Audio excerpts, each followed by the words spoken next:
Listo. Ahora sí. Ahí lo puse a grabar. Y ahora voy nuevamente a compartir.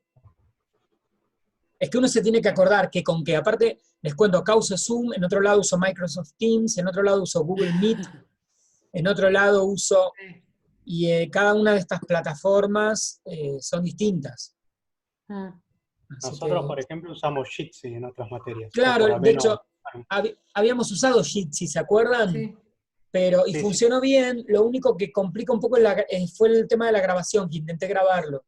Entonces, claro. pensando también en la posibilidad, a mí me parece que uno de los éxitos o lo bueno que tiene esto de cursar así en esta modalidad es que ustedes puedan volver a ver las clases, ¿no? Que si uno... Ay, no, les compartí otra cosa, perdón. Me equivoqué.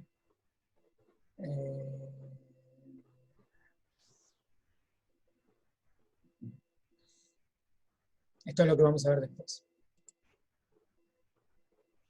Ay, ahora no sé cómo se comparte.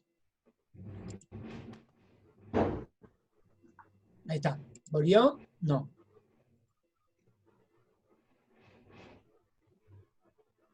Si querés yo lo comparto. No, ahí como voy. quieras. Me confundí yo. Aparte Yo somos porque como... si vos llegás a querer anotar algo, tenés que cerrar e irte al Drive y para vos va a ser un chino. En cambio yo ya lo tengo aceitado. Soy como un director de cámara. Sí, voy, me poncho Sí. a mí, voy a compartir pantalla, estamos ahí. Chicos, Bueno, igual no se dice va a ser un chino como dije yo. Eso no se dice. es muy viejo. Es una frase Es muy muy viejo, es xenófobo, racista, todo mal. Bueno, porque pero tiene un origen, tampoco hay que sentirse tan culpable en el sentido de que tiene el origen en la complejidad del idioma. ¿Sí?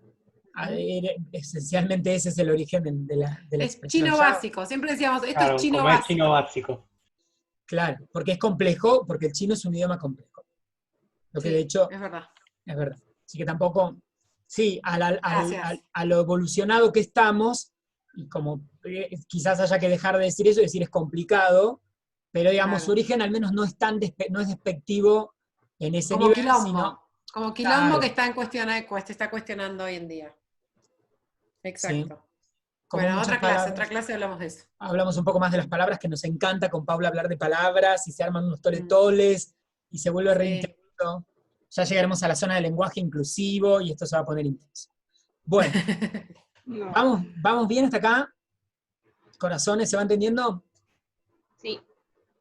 Bueno, entonces, queda claro que yo puedo cronicar, que es un verbo que usamos los periodistas, no existe, no lo usen nunca, no existe. Podemos contar en formato de crónica un hecho que ya terminó de ocurrir, que ya pasó. ¿Sí? Y de hecho, si les tengo que recomendar algo, la crónica se lleva bien con eventos o con hechos que tienen un tiempo de duración relativamente corto. O sea, es más fácil cronicar un partido de fútbol, un recital, una manifestación que empezó en un horario y terminó en otro, una jornada en el Congreso, o sea, Claro. un número de horas X. No es fácil, por ejemplo, si yo quiero cronicar la exposición rural que dura 12 días. ¿Se entiende? O sea, un evento que dura muchos días, si yo lo quisiera cronicar, puedo hacer una crónica de un día en la rural, puedo hacer la crónica de la inauguración de la rural, o sea, de un pedacito de ese evento largo. Pero va a ser muy difícil hacer una crónica de Profe. de un evento que duró 20 días seguidos o que duró muchas horas. Sí. Yo, Ludmila. Hola, Que a Ludmila. mí, hola, Hola. pensé que la clase empezaba a las 7, perdón. Después subo lo que grabamos en la primera parte, no te hagas problema. Ok. Que a mí lo que me pasa con la crónica es que por hacerla de forma cronológica me sale de forma literaria y ahí entra el problema del que yo hablaba en la primera clase. Y no sé si eso está bien o mal, o si la crónica tiene que ser de otra forma que no sea literaria. Bueno, acá De hecho, vamos creo que sí. Bueno, a ver, vamos a la vuelta de esta historia. Una opción es hacer crónicas literarias, crónicas con muchos más elementos literarios, y entonces es probable que sean crónicas interpretativas. ¿Se entiende? Ya nos fuimos del informativo, del primer nivel, al segundo, en el que cuenta se empieza a involucrar y empieza a utilizar mucha más carga de valor y puede haber primeras personas. Si la crónica está contada en primera persona, que no es algo raro de ver, llegué a tal lugar, me pasó tal cosa, sentí tal otra, vi como una mujer, eso es súper común en el periodismo, pero les quiero avisar que es una crónica que no es informativa, porque acá no importa tanto, o en todo caso importa también cómo me sentí yo. Entonces ahí esa crónica también está interpretando. Aparte de contar, interpreta, sí que son crónicas interpretativas. Que no es tan mal hacerlas. Pero, por ejemplo, no hacerla en primera persona, como decir yo llegué a tal lado, sino por ahí empezar diciendo, en la sala había olor a café. No lo hablo en primera persona, pero le estoy dando una vuelta más literaria. Bueno, a ver, Sí, esperá. en realidad lo que estás usando son herramientas de la literatura para contar algo que es periodístico, porque lo que estás contando, que en la sala había olor a café, si no inventaste el dato, Sí. es un dato periodístico que uno puede recoger en cualquier lado, y eso no la convierte en algo literario. Ojo, Ajá. porque sigue siendo periodismo. La literatura está en el terreno de la ficción. Y nosotros hacemos periodismo. Entonces, mientras vos tengas cuidado de que los datos sean reales, si encontrás esa manera de contarlo, digamos, no es ninguno de estos dos géneros que estamos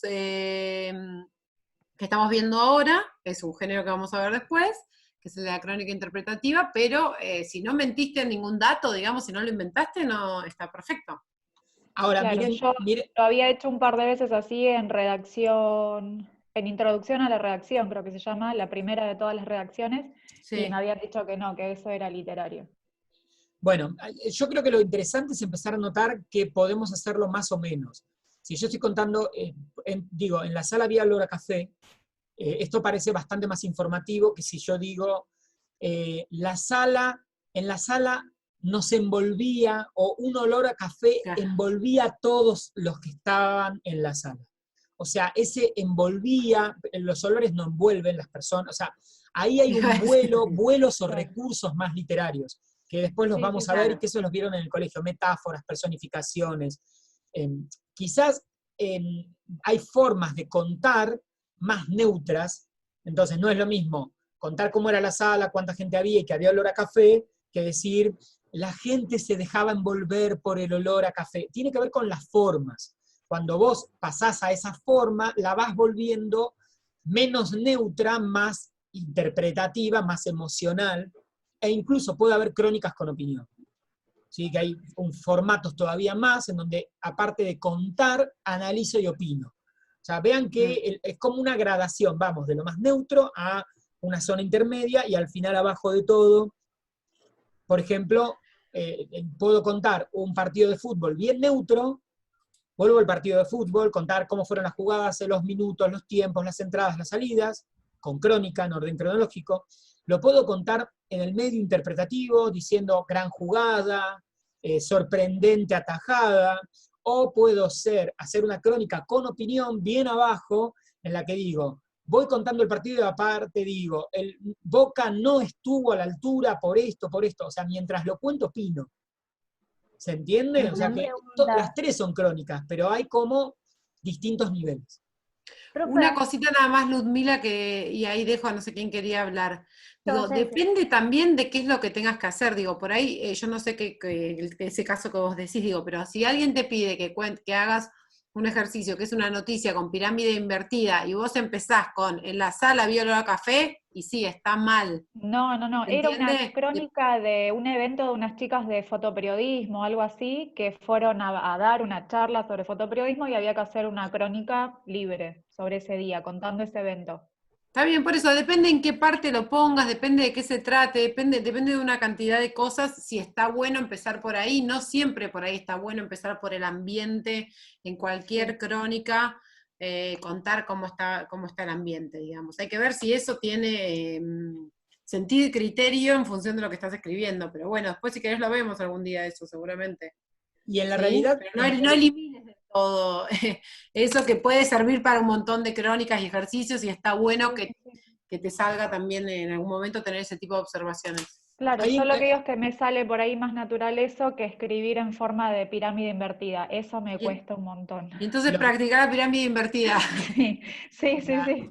La semana que viene para Ludmila y para todos, y lo decimos siempre, la redacción de pirámide invertida es un invento de los periodistas a principios del siglo XX, para poder sacar párrafos de abajo para arriba cuando entraba publicidad en los diarios. O sea, la redacción de pirámide invertida es un artificio, es una construcción falsa. Es una forma que le cuesta a todo el mundo aprender a escribirla porque es un invento. ¿Se entiende? Lo natural en la vida, siempre a lo largo de la historia de la humanidad, se contaron los hechos en orden cronológico. Los cuentos, las historias, los relatos, se cuentan naturalmente en forma cronológica. La pirámide surge por una cuestión técnica, una cuestión práctica, operativa, para que el periodista pueda contar, jerarquizar y estructurar sin tener que resumir. Cuando ustedes redactan una buena pirámide invertida, si está bien escrita, le eliminan el último párrafo y la achican y queda bien. Si yo hago una crónica y la tengo que... Imagínense que me dijeron, mira, escribí una crónica de 10.000 caracteres, y por algún motivo ahora me dicen, no, mira, hay que achicarla, hay que dejarla en 7.000, yo voy a tener que reescribirla, y me va a llevar un montón de tiempo reescribir, resumir el texto. La pirámide invertida es una forma de escribir que cuesta y hay que aprenderla, y es totalmente técnica, muy aburrida, bastante compleja, pero una vez que la sabemos, es muy útil. Es muy útil, nos va a resolver muchos problemas, nos va a servir hoy en día en comunicación, por ejemplo, en escritura, en redes sociales, que yo tengo que ir al foco, al eje, a la idea central. Si trabajo en agencias de noticias, en muchos portales, sigue trabajándose con estructuras de pirámides, con algunos cambios, pero en líneas generales, el formato tradicional. Bueno, así que no sufran si les cuesta, porque la verdad cuesta. Sí, cuesta y mucho. Y había alguien que iba a preguntar algo y nosotros seguimos con esto y quedó por ahí perdida la pregunta. No, sí quería preguntar si eso que dijo Ludmila era un dato a color. Eso de que habló del olor al café en el lugar, si es como un dato a color, algo extra que le ponen en la noticia. Bueno, la palabra color... dale, Pau. Sí, es un dato, espera, de color, no a color. Un dato de color, es un poco un dato de color. A ver, ¿me cambia la noticia de la conferencia si voy a olor a café o no voy a olor a café? No, no es parte de la noticia, no responde a ninguna de esas 5W, 6W, cada vez hay más W, igual, para mí eran siempre 5. Entiendo cuál es la sexta, pero digo, no cambia la noticia, es un dato, para mí es un dato de color, digamos, sí. Yo lo consideraría un dato de color dependiendo de qué se trate la cuestión, ¿no? Porque si hay olor a whisky, en una reunión, supongamos, del presidente con los gobernadores hoy, y había olor a whisky, es un datazo. Ahora, si hay olor a café en cualquier conferencia, es bastante habitual, y bueno, digamos, la noticia sería que hubiera olor feo, no sé, por decir algo. Pero sí, tenés razón. Olor a droga. A marihuana. Claro. Y entonces decimos todos, ahí tengo una noticia, es verdad. Bueno, habrá que ver, ahí está el talento del periodista en ver qué de lo que tengo que voy a cubrir vale la pena, que se vuelve noticia y que no. Que es también claro, no hace ni al qué ni al cómo de la noticia, en ese sentido. Capaz un poco más al cómo, pero no es un dato contra relevante, pero sí suma, depende del tono de la crónica y de una cantidad de cosas.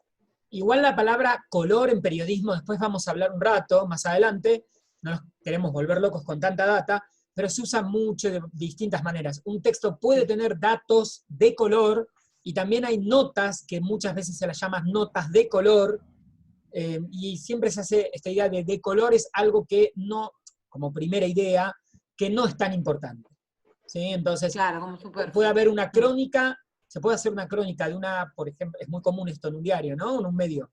La crónica de lo que ocurrió en el Congreso con la sanción de una ley, y al lado una pequeña postilla o recuadro con el color del evento, de la jornada en diputados, que fue que un diputado se cayó, 2 se quedaron dormidos. O sea, son datos muchas veces complementarios, menores, que pueden ser hasta una nota propia, una nota distinta, separada. Y a veces hay medios que esencialmente tienen notas de color. Es un tipo de periodismo y tampoco tienen nada de malo, ¿no? O sea, son más livianos, los contenidos son, diríamos, de color, no se centran en ningún, como algo positivo del color o algo menos dramático, ¿no? Podríamos decir que blanco y negro es más duro y el color, de hecho, quizás tenga que ver con ese origen, ¿no? Porque en los diarios, hace 50, 80 años, las notas, digamos, los policiales, la política venía en papel blanco y negro, y los suplementos que tenían en general temas más livianos venían en color. O sea, era para lo que se guardaba la impresión con fotos de color. Entonces quizás de ahí venga también esto de, eran textos de color, o sea, en artículos con fotografías más livianos. Es verdad, no lo había pensado, muy bueno eso. Probable que venga de ahí. Bueno, ¿cómo vamos hasta acá? Excelente. Bien. ¿Se va entendiendo? Entonces, ¿están de acuerdo con esta primera idea bastante simple de que no se pueden contar crónicas de hechos futuros? Miren que en el examen final siempre tengo a alguien que le pregunto, así de la nada, pregunto en el examen final, ¿se puede contar una crónica de un hecho que no ocurrió? Y siempre tengo algún paspado que me mira en el examen final y me dice, bueno, sí, no se puede, si no pasó todavía, ¿cómo lo va a contar? ¿Cómo voy a contar algo que no sé? Si no sé qué pasó, ¿cómo lo voy a contar? Así que eso es súper importante. Después hay que ver en qué casos, esto no lo dijimos, pero obviamente todo, lo ideal, lo mejor sería poder contar todo, saber escribir en todos estos formatos, o sea, hacer textos informativos, de opinión, interpretativos, y poder hacer algo más neutro, menos neutro, más subjetivo, con más opinión o menos opinión, según qué quiero yo contar, y también en qué medio estoy, y qué necesitan y qué me piden. Ese es el otro gran desafío. ¿Se comprende? O sea, lo ideal, es verdad que uno se puede sentir más cómodo haciendo algo, lo mismo que en radio o en cualquier medio. O sea, hay gente que le encanta hacer más información, más entrevistas, más móvil. Hay gente que le gusta más escribir opinión, hay gente que le gusta más, se siente más cómodo informando, pero lo ideal sería que podamos resolver más o menos todo. Se sigue, si no lo sé resolver es probable que me complique. Bueno, ¿vamos bien hasta acá? Sí. ¿Alguna pregunta? Sí, una pregunta yo. Sí, Ramiro. ¿La nota entra en las 3 categorías de géneros? Bueno, yo la palabra nota así como creo que la semana pasada, hace 15 días hablamos un poco de esa palabra. En general, la nota yo la ubicaría dentro, yo no sé cómo lo ves, Pau, dentro de lo interpretativo, y esta palabra Del nota, reportaje. yo usaría esta nota. Conversamos el otro día, sí. Sí, yo, no, otra vez, me parece que acá hay un poco más es como más, es un formato más híbrido. Es 3 o 4 o 5 personas hablando de algo, en general hay un tema que no necesariamente es un hecho inmediato, por ejemplo, el tema puede ser, qué sé yo, la crisis de los 40. O sea, la crisis de los 40 no es una noticia, es un tema. Y yo para desarrollar el tema crisis de los 40, le pregunto a una persona que tiene 40, a un psicólogo, a un, no sé, o sea, 3, 4 personas que me van a hablar del tema, van a desarrollar algo, y yo ahí hago una nota, un artículo, también podríamos decir, de múltiples fuentes, pero como lo que quiero plantear es que ven que sí desarrolla un contenido, explica un tema, pero no se centra en un hecho, no gira alrededor de un hecho puntual. Es probable que, como yo elegí a quién le voy a entrevistar, tenga mucho grado de subjetividad. ¿Se entiende? Yo elijo 4 fuentes, hago 4 entrevistas, después elijo cuáles fragmentos de esas entrevistas voy a conectar entre sí. Yo no lo llamaría esencialmente informativo. Desarrolla un tema, pero en la manera en que lo armé ya tiene mucha interpretación, porque yo elegí a quién preguntarle, cómo ordenarlo, qué dejar dentro y qué dejar fuera, cómo concatenar o enganchar las ideas, y eso es periodismo, y está buenísimo, y hay que hacerlo. Se entiende que para nada, nunca, acá menos, nunca nos van a escuchar decir que hay algo que está bien o algo que está mal. Todo hay que saber hacerlo y está todo bien. Depende qué formatos, depende qué es lo que necesitemos hacer. Yo lo ubicaría como interpretativo, si yo tengo que definir. Es probable que tenga alguna carga de subjetividad, que ya lo vamos a ver, un adjetivo, no son textos tan obsesivamente neutros. Y es cero estructurado, imagino. O son cero estructuradas. La estructura es un desarrollo lógico como cualquier texto. Yo tengo que hacer que se entienda, pero puedo empezar de miles de maneras, terminarlo de miles de maneras, y estar bien igual. Pueden tener extensiones totalmente distintas. La crónica en general tiene una estructura de introducción, cuerpo-cierre. En el cierre está el remate. La noticia tiene una estructura también súper ordenada, la pirámide. o sea que yo lo ubicaría, lo que generalmente llaman nota, que a mí me hacen bastante ruido, yo lo llamaría artículo de múltiples fuentes. A mí me gusta mucho más nombrarlo así, me parece que queda como más ordenado en la cabeza. Es cuando yo otra vez, le pregunto a 4 o 5 personas sobre algún tema que es interesante y ordeno esas ideas, yo eso lo ubicaría en interpretativo. Pero es mi interpretación, otra vez, mi manera de verlo. Si alguien lo vio de otra o algún otro profe lo ubicó como informativo, no pasa demasiado tampoco. Bueno, ¿cómo vamos? Bien. ¿Más preguntas?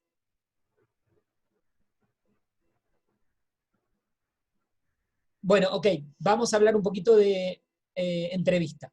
O sea, ya tenemos la noticia que se puede contar como crónica o como pirámide invertida. Como crónica normal o como pirámide invertida. Y voy a dar, la entrevista en general se entendió, ¿no? No hay nada muy raro ahí, pero sí que vamos a ver, hay 2 formas básicas de redactar entrevistas, que seguramente ya las escucharon nombrar, las deberían poder reconocer a esta altura. ¿Alguien se acuerda cómo se suelen conocer estas 2 formas básicas de redacción? ¿Directa e indirecta? Directa e indirecta, perfecto. Muy bien.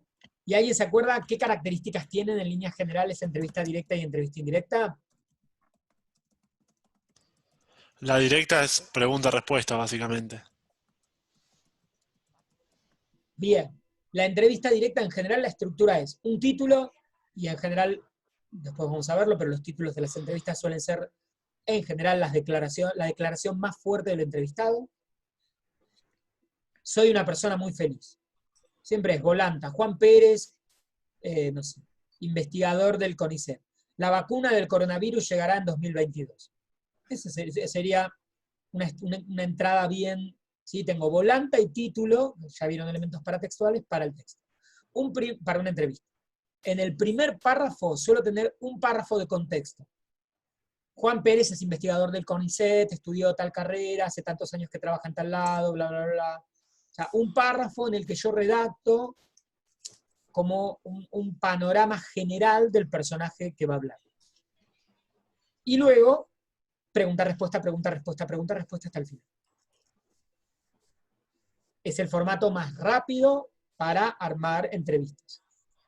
Si, por ejemplo, yo trabajo en un medio y me dicen que hoy tengo que hacer una entrevista a alguien y mañana la tengo que publicar, o en el mismo día, es probable que yo use una estructura de entrevista directa porque es mucho más fácil. Yo armo el primer párrafo y luego voy pregunta-respuesta, pregunta-respuesta. Después vamos a discutir eso. No tengo que usar todas las preguntas, puedo ordenarlas distinto. Sí, vamos a hablar específicamente de cómo editar o cómo organizar esa entrevista. ¿Estamos de acuerdo? ¿Todos vieron más o menos lo mismo con respecto a la entrevista directa? Sí. Sí. Uno de los desafíos, porque yo les dije, imagínense que entrevisto a alguien desconocido, pero si entrevisto a Ricardo Darín, ¿qué hago en la entrada? Pongo, Ricardo Darín es actor. No tiene sentido. ¿Se entiende? O sea que ahí hay que empezar a pensar, cuando entrevisto a alguien conocido, que ese primer párrafo no lo presenta. Lo que tengo que es contar por qué lo entrevisto, o en qué está, ¿sí? Algo, o sea, no es lo mismo entrevistar a un desconocido, el primer párrafo lo presenta, que entrevistar a un desconocido.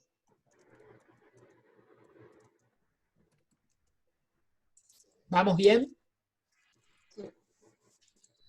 La otra forma de entrevista es la indirecta, que nombraron muy bien, ¿y alguien se acuerda qué características tiene? Va con citas, por ejemplo, podés poner respuestas de la persona que entrevistás sin una cita, o sea, escribiéndolo directamente, después complementarlo así con una cita. Bien, la entrevista indirecta en general tiene todas las posibilidades que se nos ocurran. Podemos tener pregunta-respuesta, pero se le puede agregar lo que dijo ahí el compañero, citas. Citas son entrecomillados, y ahí tenemos que tener después una clase sobre citas. Hay citas textuales, mixtas, de una sola palabra. O sea, hay muchas formas de meter declaraciones en un texto. Esto también sirve para las pirámides invertidas cuando tengo que contar lo que alguien dijo. O en una crónica. Yo también necesito citas. Porque si en una crónica cuento lo que alguien dijo, tengo que saber cómo citar. abro comillas, cierro comillas, coma, dijo fulano, o fulano dijo, dos puntos, abro comillas, cierro comillas, o dijo el presidente que está, comillas, enojado, cierro comillas, y sigo, o sea, hay muchas formas. ¿Sí? Para eso vamos a tener una clase después sobre citas. O sea que puedo tener en una entrevista indirecta preguntas y respuestas directas, así como las que ya vimos en la directa, puedo tener citas, y puedo tener lo que técnicamente se llama paráfrasis. La paráfrasis es contar lo que alguien dijo con mis propias palabras. ¿Se entiende esto? Sí. Le pregunté a Ricardo Darín, ¿cómo te sentís en este momento? Y la verdad, estoy muy nervioso porque a mí lo de la cuarentena me está afectando no sé muy bien cómo organizarme. Y yo todo eso digo, Darín está ansioso por la cuarentena, o no sé, la cuarentena no le sienta bien. O sea, yo, a partir de todo lo que alguien dijo, lo convierto a mis palabras. Siempre el desafío en estas paráfrasis es tratar de mantener la intención que tuvo la persona al decir.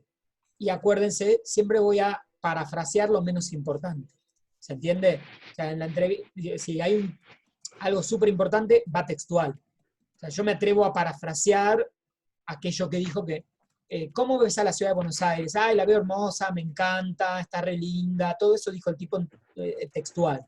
Entonces, le encanta cómo está Buenos Aires ahora. Yo eso lo puedo parafrasear, ¿se entiende?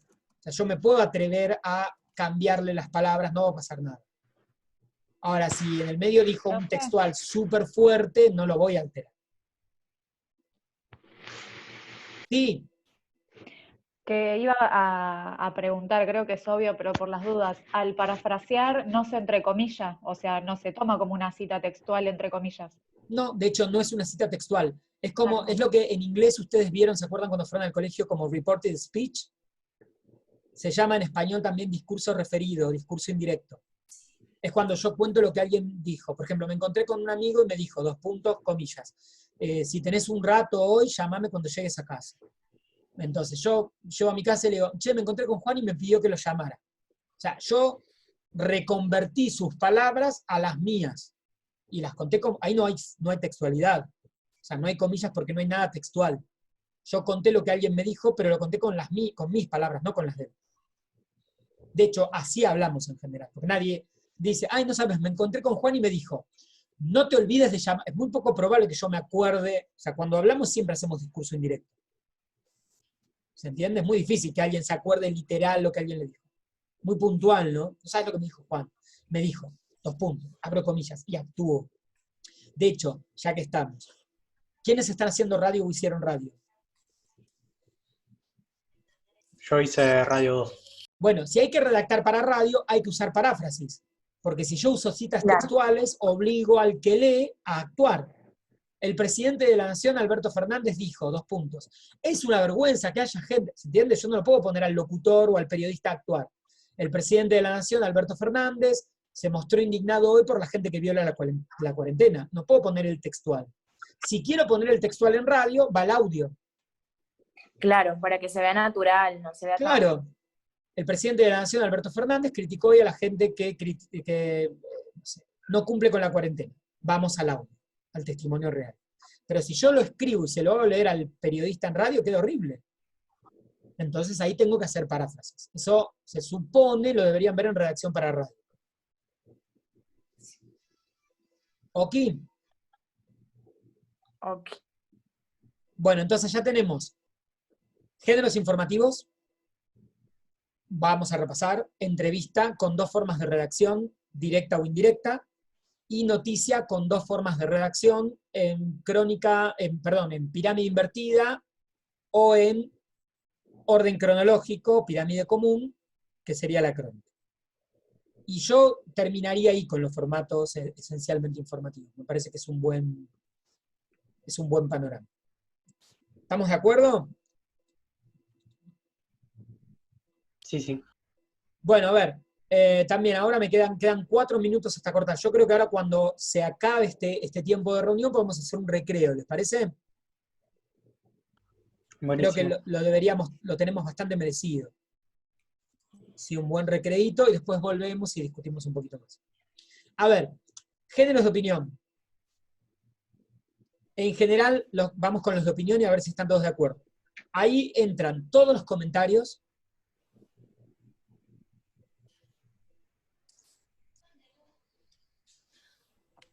Y acá en la Argentina usamos la palabra crítica para los comentarios específicos sobre ciertas áreas.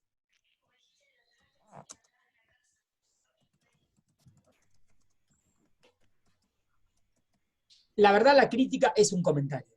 Es lo mismo. ¿Sí? No hay diferencias técnicas. Pero la palabra que usamos en la Argentina es crítica. Y hacemos críticas sobre qué temas. Políticos. No, en general es sobre cultura, espectáculos, arte. Ah, O sea, hacemos crítica cinematográfica, crítica teatral, crítica, por ejemplo, de Gastronómica. discos, gastronómica, de libros. claro, por ejemplo, para hacer una crítica sobre, o una opinión sobre un tema político sería el editorial. Ah, no, bueno, ahora lo vemos. Puede ser un comentario o puede ser un editorial. Son dos formatos distintos. Si va con firma, es un comentario. O sea, si a mí me piden que hable de algo, estoy haciendo un comentario. También puede aparecer como nota de opinión. ¿Sí? El comentario sobre fútbol, sobre deporte, sobre actualidad, sobre temas de interés general. La verdad, sobre cualquier cosa. Puedo hacer un comentario sobre turismo, sobre política. Pero acuérdense que crítica es la palabra para los comentarios de cine, teatro, gastronomía, música, libros, arte. Pero son notas de opinión. En líneas generales. También todas las notas de opinión suelen tener una firma. Y ahí nos damos cuenta quién es el que opina, ¿no? O sea, alguien firma y yo sé que es la opinión de esa persona que firma. Lo que el compañero Ramiro ahí dijo, habló de editorial. El editorial, no confundir con la editorial, suelen ser las notas de opinión que lo que tienen no es la opinión de un periodista, sino la opinión institucional de un medio. Por ejemplo, hoy en día creo que Clarín y La Nación son los únicos dos medios que todavía, es un formato bastante viejo, el editorial. Y ahí uno lo que ve es la opinión la escribe algún periodista, pero no es la opinión del periodista que la firma, de hecho no la firma nadie, es la opinión del diario. O sea, uno lee los editoriales de La Nación y entiende cuál es la postura editorial, el punto de vista editorial de La Nación, o de Clarín. Pero cada vez se usan menos los editoriales. En radio a veces se usa la palabra editorial, el editorial de Longobardi, pero la verdad es un comentario. O sea, es su opinión personal, no es la del ministro. Bueno, ¿vamos bien?